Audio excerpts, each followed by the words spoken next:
হয়তো 20 বছর 50 বছর পরে এক জায়গায় একটু সমস্যা দেখা গেল, কোথায় কি আছে সেগুলো সব সেই ভবনে রক্ষিত ছিল। সেতু ভবনে সেগুলো সব পুড়িয়ে দিয়েছে, পদ্মা সেতুর সমস্ত মূল্যবান ডকুমেন্ট। আজকে জানি না ভবিষ্যৎ কি হবে। আজকে ডাটা সেন্টার সারা বাংলাদেশের কোথায় কি আছে সব কম্পিউটারে ছিল। ডাটা সেন্টার আমি একজন মন্ত্রী হয়ে জানতাম না এটা কোথায়, কিন্তু ওই অগ্নি সন্ত্রাসীরা তারা জেনেছে, তারা খবর রেখেছে, একেবারে ধ্বংসস্তূপ করে দিয়েছে যাতে বাংলাদেশ অচল হয়ে যায়। কারণ তারা তো বাংলাদেশকে মানে না, চায় না, ভালোবাসে না। যদি ভালোবাসত সরকার না হয় পতন চাইতে পারে, কিন্তু উন্নয়নের এই রাস্তাঘাট সব ধ্বংস করলে তাহলে দেশের মানুষ সকলেই তো তার সাবারার হবে, ভুক্তভোগী হবে। কাজেই আজকে সেই পরাজিত শক্তি, ৭১-এর পরাজিত শক্তি যে কোনো সময় আবার হামলা করতে পারে। সাধারণ ভাই বলেছেন আগস্ট মাস ওই পার্লামেন্টে দাঁড়িয়ে বলেছিল ওই সাকা চৌধুরী আরেকটা 15 আগস্ট এদেশে ঘটানো হবে। গতকালকেও মির্জা ফখরুল বলেছে এই সরকারের পদত্যাগ ছাড়া আর কোন দাবি নাই।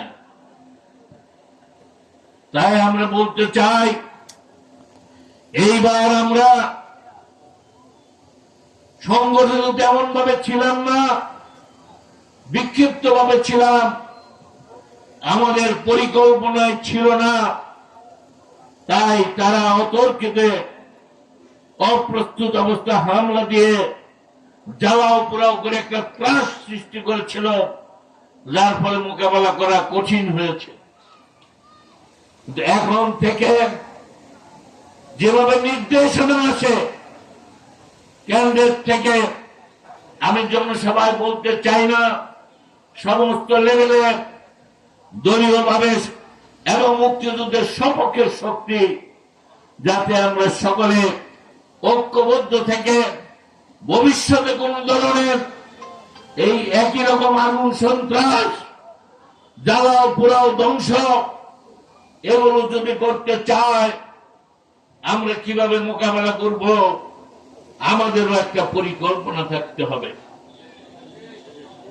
সরকারের কাছে আমাদের দাবি থাকবে এই সন্ত্রাসীদের বিচার স্বাভাবিক আইনে নয়, বিশেষ আইনে, দরকার হলে সামরিক ট্রায়াল বা ক্যাবিনেট ট্রায়ালের ব্যবস্থা করে অল্প সময়ের মধ্যে দৃষ্টান্তমূলক শাস্তি দিতে হবে। বারবার গুগু তুমি খেয়ে যাও দান, এইবার আমি দেব বুঝিব পার। এবার এই স্বাধীনতা বিরোধী চক্রকে কোন মতেই ছাড় দেওয়া যাবে না। সেই জন্য ঐক্যবদ্ধ থেকে এদের মোকাবেলা করতে হবে। আমরা আজকের এই সভা পরিপূর্ণ রাজনৈতিক আওয়ামী লীগের নয়, সরকারি ভাবেও নয়। যদি অনেকে আমি সরকারে আছি, অনেকে আছেন বা দলের নেতা আছেন, এই সভাটা হয়েছে কিন্তু মুক্তিযোদ্ধা,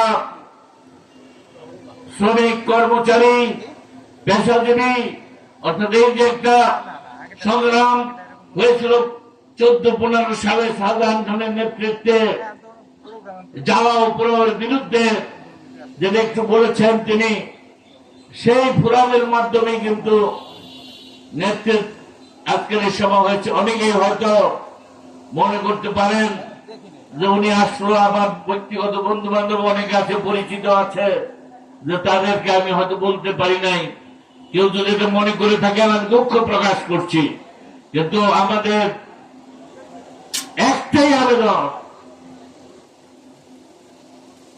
সেটা হলো যারা স্বাধীনতা চায় না, যারা বঙ্গবন্ধুর রক্তকে মানে না, যারা এই দেশের উন্নয়ন চায় না, তাদের বিরুদ্ধে আমরা ঐক্যবদ্ধ থেকে এদের বীজ দাঁত উপড়ে ফেলতে হবে, কোন ছাড় দেওয়া যাবে না। আর শুধু মাদারীপুরে নয়, আমরা গতকাল নরসিংদীতে গিয়েছিলাম, জেলখানা ভেঙে জঙ্গিদেরকে নিয়েছে।